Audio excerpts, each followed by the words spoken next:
మానస. ముందుగా బులెటిన్ లో హెడ్లైన్స్ చూద్దాం.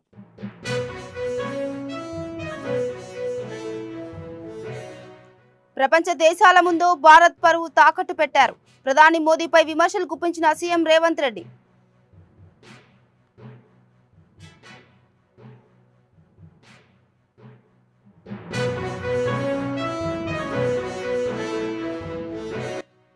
అధికారంలో ఉన్నప్పుడు ఒకలా, ప్రతిపక్షంలో ఉన్నప్పుడు మరోలా ఉంటారా? బీఆర్ఎస్ సభ్యుల తీరుపై అసెంబ్లీలో మండిపడ్డ మంత్రి శ్రీధర్ బాబు.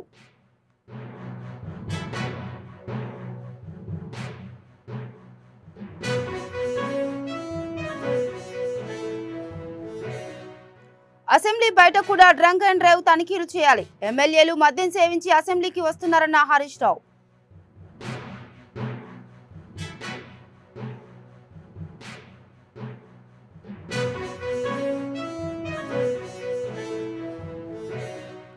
జల్ జీవన్ మిషన్ లో వైసీపీ 4,000 కోట్లు దుర్వినియోగం చేసింది. గత ప్రభుత్వ తీరును ఎండగట్టిన డిప్యూటీ సీఎం పవన్ కళ్యాణ్.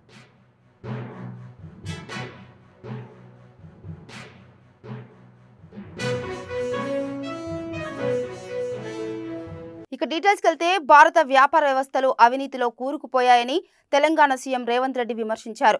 వ్యాపారాలు చేయాలంటే లంచాలు ఇవ్వాల్సిన పరిస్థితి ఉందన్నారు. కాంగ్రెస్ పార్టీ 75 ఏళ్లుగా దేశ ప్రతిష్టను పెంపొందించిందని చెప్పారు. అదానీ, ప్రధాని కలిసి దేశం పరువు తీశారని ఆరోపించారు.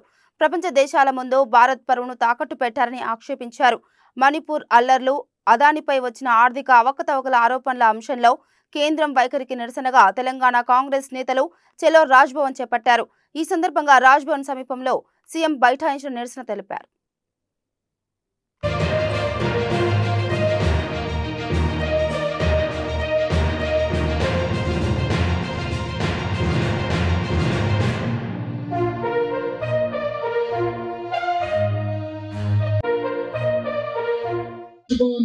కార్యక్రమంలో పాల్గొనడం జరిగింది. రాజ్భవన్ కూతవేట దూరంలో హైదరాబాద్ పోలీసులు మనల్ని అడ్డుకోవడంతో ఈ రోజు ఈ రోడ్డు మీదనే మన నిరసన కార్యక్రమాన్ని తెలియజెప్పాల్సిన పరిస్థితి వచ్చింది. ఈరోజు చాలా మంది అనుకుంటున్నారు, మీడియా మిత్రులు, తెలంగాణ రాష్ట్ర ముఖ్యమంత్రి అయిన రేవంత్ రెడ్డి, ఉప ముఖ్యమంత్రి గారు, మంత్రివర్గ సహచరులు ప్రభుత్వమే ధర్నాలకు కూర్చోవడం ఏంటి అని. కొంతమందికి ఈ రోజు మేము తెలుపుతున్న నిరసన నచ్చకపోవచ్చు, కొంతమందికి కడుపులో కొంచెం నొప్పి లేవచ్చు.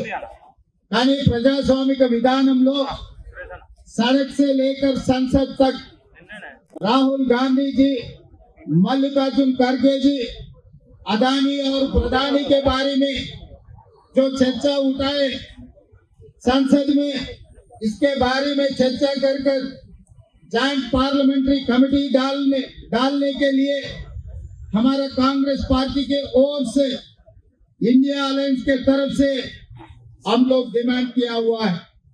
और लोकसभा स्पीकर, राज्यसभा चेयरमैन से भी विपक्ष ने बात सामने रखा हुआ है कि आप जेपीसी डालो, हम लोग चर्चा के लिए तैयार हैं, ये चर्चा इस संसद में लागू करो।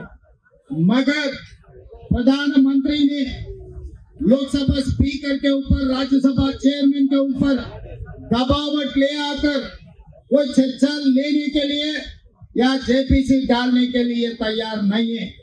इसीलिए आज हम लोग मजबूरी से इस देश 140 करोड़ जनता को मालूम होने के लिए पूरा दुनिया में इस देश की प्रतिष्ठा और इस देश को बेइज्जती किए अदानी और प्रधानमंत्री नरेंद्र मोदी जी। इसीलिए मजबूरी से हम असेंबली से निकलकर जो मल्लिकार्जुन खड़गे जी, राहुल गांधी जी जो आवाज दिए, उनके आवाज पे हम लोग आज पद यात्रा किए, राजभवन के सामने हम धरना लागू किए। क्योंकि हम सरकार चला रहे, हमें पता है, मगर हम राज्य सरकार चला रहे। भारत सरकार ने, मोदी जी ने क्रॉस कर अदानी को बचाने के लिए कोशिश कर रहा है।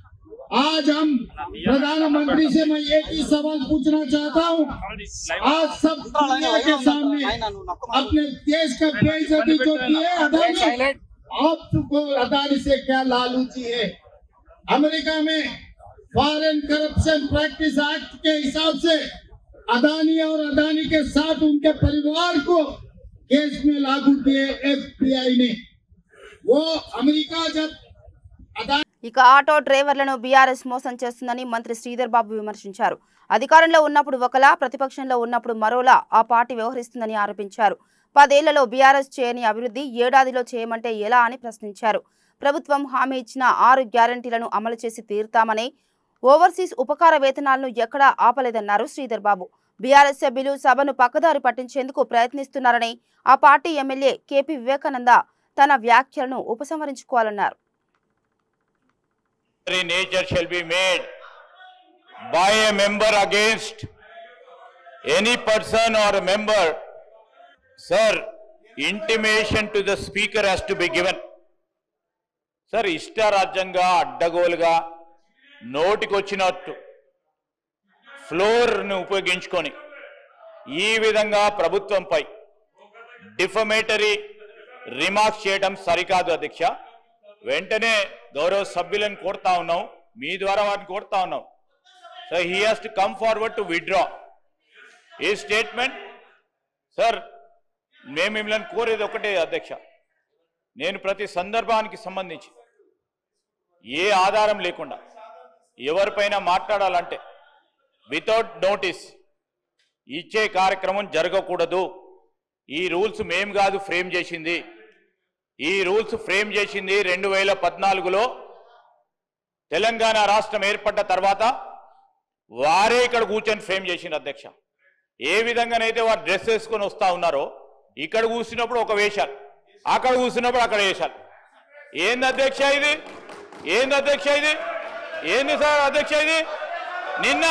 నిన్న అయ్యప్ప స్వామి డ్రెస్సులు వేసుకొని వచ్చిండ్రు, చాలా గౌరవంగా భక్తి హృదయంతో ఉంటారు అనుకున్నాము. మళ్ళా మధ్యాహ్నం చూస్తే అదే లొల్లి, అదే గడబడు. ఈ రోజు ఆటో సోదరులకు సంబంధించిన డ్రెస్ వేసుకొచ్చిండ్రు, చాలా సంతోషం. వారి సమస్యలను గుర్తించిందని అనుకుంటా ఉన్నాం. వారు ఇక్కడ కూర్చున్నప్పుడు ఏం చేసిండ్రు అధ్యక్ష? ఆటోకు సంబంధించిన వారి ఆటో రిక్షాలకు సంబంధించిన ట్యాక్సులు పెంచారు. వారికి కొత్త పర్మిషన్లు ఇవ్వలేదు, కొత్త ఆటోలు నిలుపుకోవడానికి ఇవ్వలేదు. ఈ రోజు ఇక్కడ కూర్చున్నప్పుడు ఒకటి, అక్కడ పోయినప్పుడు ఆటోలను కూడా మోసం చేసే ప్రయత్నం చేస్తా ఉన్నారు అధ్యక్ష. దయచేసి నేను మీ ద్వారా కోరుతా ఉన్నాను, they have every right to wear. I'm not telling, I'm not disputing it అధ్యక్ష, they are every right to wear. But stand అనేది క్లారిటీగా ఇక్కడ ఉన్నప్పుడు కానీ అక్కడ ఉన్నప్పుడు కానీ ఒక రీతిగా ఉంటే ప్రజలు కూడా విశ్వసిస్తారు. ఇక్కడ ఉన్నప్పుడు ఒక రీతిగా ఉన్నారు, అక్కడ ఉన్నప్పుడు ఇంకో రీతిలో పోయే ప్రయత్నం చేయకుండా ఈరోజు మీరు మీకే ఆటోలకు సంబంధించిన అంశం విషయంలో మేము ఆటో డ్రైవర్లకు సంబంధించి కానీ రేపు రాబోయే కాలంలో ఆటోకు సంబంధించి, అరే మీరు 10 సంవత్సరాల్లో చేయలేదు, మిమ్మల్ని అన్ని 10 నెలల్లో చేయమంటే ఎక్కడి నుంచి కుదురుతుంది? ఈరోజు మీరు ఆర్థిక వ్యవస్థను అస్తవ్యస్తం చేసి ఇక చేయండి అంటే ఎక్కడి నుంచి చేస్తారు? మేము గాడిలో పెట్టే ప్రయత్నం చేస్తాము, ఖచ్చితంగా చేస్తాం. ఖచ్చితంగా ప్రజలకు ఇచ్చిన ప్రతి వాగ్దానం సమయం తీసుకుంటాము. సమయం తీసుకొని అందరికీ కూడా మేము ఇచ్చిన 6 గ్యారంటీలు కానీ మేనిఫెస్టోలో పెట్టిన ప్రతి అంశాన్ని ప్రజలకు అందజేస్తాము, అమలు చేస్తాం. ఇక అసెంబ్లీ బయట కూడా డ్రంక్ అండ్ డ్రైవ్ తనిఖీలు చేయాలని మాజీ మంత్రి హరీష్ రావు తీవ్ర వ్యాఖ్యలు చేశారు.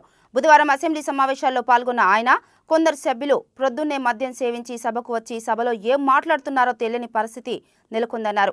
హరీష్ రావు వ్యాఖ్యలపై అధికార ప్రతిపక్షం నేతలు తీవ్ర ఆక్షేపణ తెలిపారు. హరీష్ రావు నోటుకొచ్చినట్లు మాట్లాడుతున్నారని, ఆయన సభకు క్షమాపణ చెప్పాలని పట్టుబట్టారు.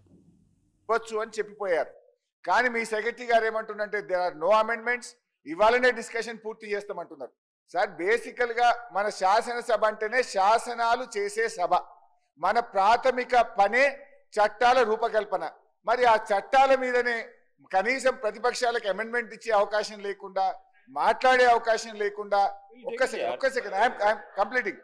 Sir, rules book rule number 99 provided further that no such motion shall be made until after copies of the bill have been made available for the use of members, and that any member may object to any such motion being made unless copies of the bill have been so made available for 2 days before the day on which the motion is made. 2 రోజుల ముందు bill కాపీలు సభ్యులకు ఇవ్వకపోతే a member అయినా లేచి objection చెప్పొచ్చు అని మన రూల్ బుక్ చెప్పింది. లేస్తే మాట్లాడితే మా ఎల్ఏ మినిస్టర్ రూల్ బుక్ పెట్టుకొని మాట్లాడతాడు. మరి ఈ రూల్ బుక్ లోనే 2 రోజుల ముందు బిల్లు పెట్టాలన్నారు. 2 రోజులు కాదు, 1 రోజు ముందనే పెట్టండి. ఇంకోటి అమెండ్మెంట్స్, ఆ బిల్లులో ఏమైనా తప్పులు ఉన్నప్పుడు ఈ బిల్లే కాదు అమెండ్మెంట్స్ ఇచ్చే హక్కు కూడా సభ్యులకు ఉంటుంది. దాని మీద మీరు రూలింగ్ ఇవ్వండి అని మేము పాయింట్ ఆఫ్ ఆర్డర్ చెప్తే మీరు ఏం చెప్పరు, ఎల్ఏ మినిస్టర్ గారు ఏం చెప్పరు. మీరు బుల్డోజ్ చేస్తాము, మా ఇష్టం చేస్తామంటే మేము వెళ్ళిపోతాం. మరిగా సభలో ఉండము. రూల్ ఫాలో గారా, బుక్ ఫాలో గారా మీరు? What is this? బీఆర్ఎస్ సభ్యులు మండలిలో అడిగిన ప్రశ్నలకు ప్రభుత్వం తప్పుడు సమాధానాలు ఇస్తుందని ఎమ్మెల్సీ కల్వకుంట్ల కవిత, సత్యవతి రాథోడ్ ఆరోపించారు. మూసీ ప్రాజెక్టు విషయంలో మంత్రి శ్రీధర్ బాబు సభను తప్పుదో పట్టించారన్నారు. మూసీ ప్రాజెక్టు కోసం ప్రపంచ బ్యాంకు రుణం అడగలేదని శ్రీధర్ బాబు చెబుతున్నారని, సెప్టెంబర్లో రుణం అడిగినట్లు సాక్ష్యాధారాలు ఉన్నాయని తెలిపారు. డిపిఆర్ లేదని అసెంబ్లీలో చెబుతున్నారని, ప్రపంచ బ్యాంకుకు సెప్టెంబర్ 19న ఇచ్చిన నివేదికలో డిపిఆర్ ఉందని ప్రభుత్వం తెలిపిందన్నారు. అబద్ధాలు ఎందుకు, ఎవరి లాభం కోసం ఇదంతా చేస్తున్నారని వారు ప్రశ్నించారు. మూసీ ప్రాజెక్టుపై అబద్ధాలు చెబుతున్న ఈ ప్రభుత్వాన్ని వదిలిపెట్టే ప్రసక్తే లేదని కవిత స్పష్టం చేశారు. ప్రభుత్వాన్ని నిలదీయడం జరిగింది. మరి మేము అడిగినటువంటి ఒక ప్రశ్నలో భాగంగా గౌరవ ఉప ముఖ్యమంత్రి గారు అనేకమైనటువంటి వివరాలు ఇవ్వడం జరిగింది. దీంట్లో ఫైనాన్స్ కమిషన్ గ్రాంట్స్ లో ఈ గత సంవత్సరంలో అంటే వాళ్ళు అధికారంలోకి వచ్చినప్పటి నుంచి ఇప్పటి వరకు 2819 కోట్లు వచ్చినాయని చెప్పి గౌరవ ఉప ముఖ్యమంత్రి గారు సభ సాక్షిగా ప్రకటించడం జరిగింది. మేము బీజేపీ వాళ్ళం బాగా అనుబంధంతో ఉన్నాం కాబట్టి మరి అడిగిన వెంటనే మాకు వాళ్ళు నిధులు వరదలాగా ఇస్తున్నారని చెప్పిన క్రమంలో వారి యొక్క సంఖ్యను చెప్పడం జరిగింది. ఇవాళ మేము ప్రభుత్వాన్ని ప్రశ్నిస్తున్నది ఏంటంటే, బీఆర్ఎస్ పార్టీ అధికారం నుంచి తొలగిపోయేటటువంటి సమయానికి అఫీషియల్ గా మా పార్టీ తరఫున మేము ప్రభుత్వంలో ఉన్నప్పుడు మొత్తం 50 మంది గ్రామ సర్పంచులకు వాళ్ళు చేసినటువంటి అభివృద్ధి కార్యక్రమాలకు 1200 కోట్ల బకాయిలు ఉన్నాయని చెప్పి ఆనాడు బీఆర్ఎస్ ప్రభుత్వమే ఎలక్షన్ ముందు ప్రకటించడం జరిగింది. మరి ఈ సంవత్సర కాలంలో కాంగ్రెస్ పార్టీ పెద్ద పెద్ద కాంట్రాక్టర్లకు 10,000 కోట్ల రూపాయలు చెల్లించిన విషయం వాళ్ళే అడ్వర్టైజ్మెంట్లు వేసుకొని పేపర్లలో చెప్పడం జరిగింది. మరి ఈ చిన్న సర్పంచులు ఎవరైతే 10 లక్షల లోపల పనిచేసిన వాళ్ళు ఉన్నారో, 20 లక్షల లోపల పనిచేసిన వాళ్ళు ఉన్నారో, 40 లక్షల లోపల పనిచేసినటువంటి వారు ఉన్నారో, వారు సంవత్సర కాలం నుంచి అష్ట కష్టాలు పడుతున్నటువంటి విషయం ఈ ప్రభుత్వం గమనిస్తలేదు. ఇది చాలా దారుణం. పదే పదే గ్రామ సర్పంచులు కావచ్చు, ఇతర పార్టీ నాయకులు కావచ్చు, బీఆర్ఎస్ పార్టీ ప్రత్యేకంగా నిలదీస్తున్నప్పటికీ ప్రభుత్వంలో చలనం లేకపోవడం దారుణం. మరి వాళ్ళ గౌరవ ఉప ముఖ్యమంత్రి గారు ఇచ్చినటువంటి ఈ ఫైనాన్స్ కమిషన్ గ్రాంట్స్ 2819 కోట్లు వచ్చినాయని వారు అధికారికంగా సభలో ఇవాళ చెప్పడం జరిగింది. ఈ ఫైనాన్స్ కమిషన్ గ్రాంట్స్ వెళ్లాల్సింది గ్రామాల్లోకి. అందులో మీరు వేసింది ఎంత? కేవలం 500 కోట్ల రూపాయలు మీరు వేసింది. 1200 కోట్ల రూపాయలు పెండింగ్ ఉంటే ఇంతవరకు కూడా ఇవ్వకుండా సర్పంచులు మరి ఆత్మహత్యలు చేసుకుంటా ఉంటే మీరు ఇవాళ తమాషా చేస్తూ చూస్తూ ఉన్నారు. మాట్లాడితే ఆ పెండింగ్ బిల్స్ మీ దగ్గర ఉన్నాయి, మీ ప్రభుత్వం ఇచ్చిందని చెప్తున్నారు. Government is a continuous process. ప్రభుత్వం అంటే కొనసాగుతూ ఉంటది. ఏ పార్టీ అధికారంలో ఉన్నదన్నది కాదు. ఎందుకు కేసీఆర్ గారి మీద కక్షతోని ఇవాళ సర్పంచులు సతాయిస్తా ఉన్నారో ఈ ప్రభుత్వం జవాబు చెప్పాలి. తక్షణమే 10 లక్షల రూపాయల లోపల ఉన్నటువంటి బిల్లులు 1000 కోట్లు కూడా లేవు. ఆ 1000 కోట్ల రూపాయలన్నా ఇమీడియట్ గా రిలీజ్ చేయాలని చెప్పి మేము ప్రభుత్వం. జల్ జీవన్ మిషన్ లో గత ప్రభుత్వం 4000 కోట్లు దుర్వినియోగం చేసిందని AP deputy CM Pavan Kalyan విమర్శించారు. నీటిని ఎక్కడి నుంచి తెచ్చుకుంటామనేది గుర్తించకముందే పైపులు వేశారన్నారు. విజయవాడలో జల్ జీవన్ మిషన్ అమలుపై గ్రామీణ నీటి సరఫరా పారిశుద్ధ విభాగం ఆధ్వర్యంలో నిర్వహించిన రాష్ట్ర స్థాయి వర్క్షాప్ లో ఆయన మాట్లాడారు. తమ ప్రభుత్వం అధికారంలోకి వచ్చాక 70,000 కోట్లు మంజూరు చేయాలని కేంద్రాన్ని కోరినట్లు పవన్ తెలిపారు. జనవరి నెలాఖరుకు డిపిఆర్ తీసుకుని జలశక్తి మంత్రికి ప్రతిపాదన పంపిస్తామని, జల్ జీవన్ మిషన్ ను మరింత బలోపేతం చేస్తామని పవన్ చెప్పారు. దీన్ని మరింత బలోపేతం చేయాలని ఇప్పుడు దాకా జల్ జీవన్ మిషన్ కేవలం నీటిని అందించడం దాని వరకే అంతవరకు పరిమితమైంది. ఇది గౌరవ ప్రధానమంత్రి శ్రీ నరేంద్ర మోదీ గారి కళ. ఇది కనీసం రోజుకి ఒక 55 లీటర్ల నీళ్లు సగటున మనిషికి ఇవ్వాలి అని, అది కూడా పరిశుభ్రమైన నీరు ఇవ్వాలి అనేది అల్టిమేట్ గోల్. ఏంటంటే జల్ జీవన్ మిషన్కి సంబంధించి నిరంతరం నీటి సరఫరా ఉండాలి ప్రతి ఒక్కరికి అనేది ఆకాంక్ష, ఆశయం. దాంట్లో కనీసం ముందస్తుగా కనీసం 55 లీటర్లు కనీసం ఇవ్వాలి అనేది ఆకాంక్షతోటి స్టార్ట్ అయింది. ఇప్పుడు ఈ అమృతధార ఈ వర్క్షాప్ని ఎందుకు అమృతధార అని పెట్టాము Jal Jeevan mission revamp programme కింద అనుకుంటే, ఒకటి ఉన్న నీటి వనరులని బలోపేతం చేయటం, అలాగే maintenance of existing schemes, already ఉన్న వాటర్ స్కీమ్స్ అన్నిటినీ వాటి మెయింటెనెన్స్ ఎలా ఉన్నాయి ఏంటి అనేది, అలాగే వాటర్ కన్జర్వేషన్ కూడా ఎంత కీలకమో దీన్ని జల్ జీవన్ మిషన్లో లేదు, కానీ ఇది మనం తీసుకున్న తర్వాత కొత్త ప్రభుత్వం ఎన్డీఏ ప్రభుత్వం వచ్చిన తర్వాత మనం తీసుకునేవి వాటర్ కన్జర్వేషన్ కూడా చాలా కీలకమైంది. అలాగే ట్రైనింగ్ అండ్ కెపాసిటీ, ఒకటికి ఉద్యోగస్తులకే కాకుండా ప్రజలను కూడా దీంట్లో భాగస్వామ్యం చేయాలనేది ఒకటి. అలాగే దీంట్లో ఈ ఐటీ సిస్టమ్స్ ద్వారా దీన్ని మనం స్ట్రీమ్లైన్ ఆపరేట్ చేసే విధానం, అలాగే గ్రీవెన్స్ రిడ్రెసల్, ఏమైతే నీటి సరఫరాలు ఇబ్బందులు ఏమున్నాయో రిపీటెడ్గా వచ్చే అవుట్ ఆఫ్ మైండ్. జమిలీ ఎన్నికల బిల్లు అమలైతే తెలంగాణలో 6 మాసాల పాటు రాష్ట్రపతి పాలన తప్పదా? మరో 9 ఏళ్ల తర్వాత తెలంగాణకు ఆ పరిస్థితి రానుందా అంటే అవుననే సమాధానం వస్తుందని బీఆర్ఎస్ నేత మాజీ ఎంపీ వినోద్ రావు అన్నారు. ప్రస్తుతం కేంద్ర ప్రభుత్వం పార్లమెంట్లో ప్రవేశపెట్టిన రాజ్యాంగ సవరణ బిల్లు 2029లో జరిగే పార్లమెంట్ ఎన్నికల తర్వాత అమల్లోకి రానుంది. అంటే అప్పటి వరకు అసెంబ్లీ, పార్లమెంట్ ఎన్నికలు ప్రస్తుతం ఎలా జరిగాయో అలానే జరుగుతాయని వినోద్ కుమార్ తెలిపారు. 2029 తర్వాత జరిగే అసెంబ్లీ ఎన్నికలు మాత్రం 2034లో పార్లమెంట్ ఎన్నికలతోనే అసెంబ్లీ ఎన్నికలు జరుగుతాయని స్పష్టం చేశారు. ప్రస్తుతం తెలంగాణలో పార్లమెంట్ ఎన్నికల కంటే 6 మాసాల ముందుగా అసెంబ్లీ ఎన్నికలు జరిగిన నేపథ్యంలో 2028లో ఏర్పడే అసెంబ్లీ 2033లో ముగుస్తుందని, దాదాపు 6 మాసాల పాటు తెలంగాణలో రాష్ట్రపతి పాలన ఉండే అవకాశం ఉంటుందని స్పష్టం చేశారు.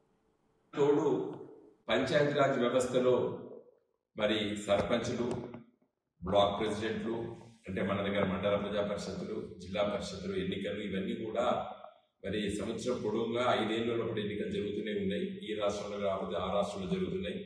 ఖర్చుతో కూడుకున్నది. తర్వాత ప్రభుత్వాలు మరి ఒక ఆలోచనతో పని చేయలేకుండా పోతున్నాయి. ఈ ఎన్నికల కోడ్ ఇవన్నీ ఉన్నాయి కాబట్టి ఒకేసారి ఎన్నికలు జరిగితే బాగుంటుందనే ఉద్దేశంతో ఈ బిల్లు ప్రవేశపెట్టామని చెప్పి ఎయిమ్స్ అండ్ ఆబ్జెక్ట్స్లో ప్రభుత్వం చెప్పడం జరిగింది. అయితే అందరు అనుకున్నట్టు జమిలీ ఎన్నికలు రేపో మాపో జరగడానికి ఈ బిల్లులో చెప్పలేదు. ఈ బిల్లులో ఏం చెప్తారు, ఆర్టికల్ 82A అనేది కొత్తగా పొందుపరచాలని చెప్పి ఆలోచిస్తున్నారు.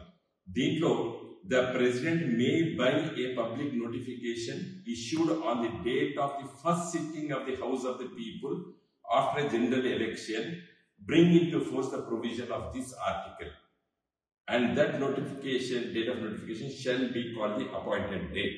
అంటే 82A కొత్తగా ఒక ఆర్టికల్ ని రాజ్యాంగంలో పొందుపరచబోతున్నారు.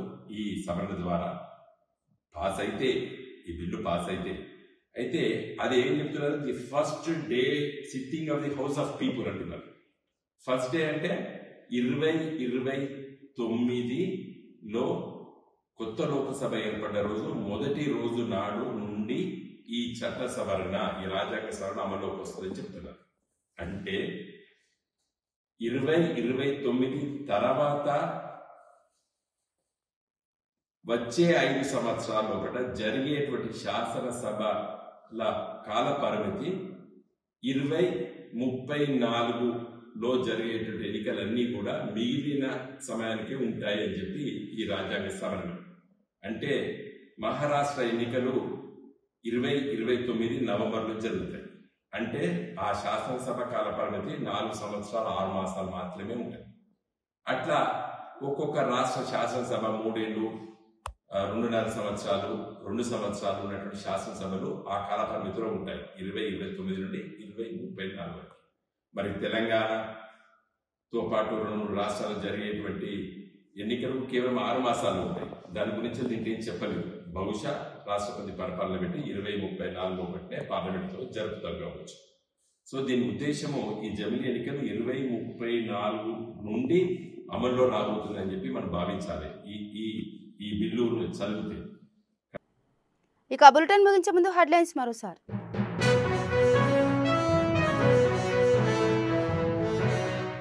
ప్రపంచ దేశాల ముందు భారత్ పరువు తాకట్టు పెట్టారు. ప్రధాని మోదీపై విమర్శలు గుప్పించిన సీఎం రేవంత్ రెడ్డి.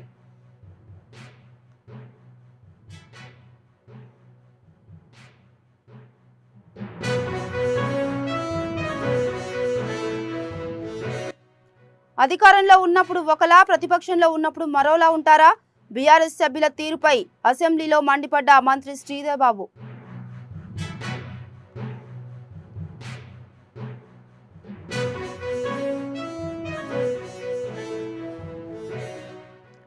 అసెంబ్లీ బయట కూడా డ్రంక్ అండ్ డ్రైవ్ తనిఖీలు చేయాలి. ఎమ్మెల్యేలు మద్యం సేవించి అసెంబ్లీకి వస్తున్నారన్న హరీష్ రావు.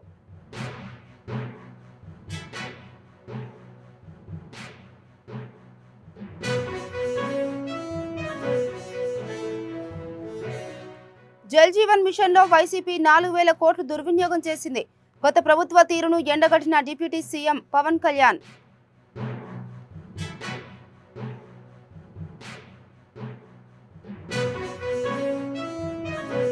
ఇవి బులెటిన్ అప్డేట్స్. నమస్తే.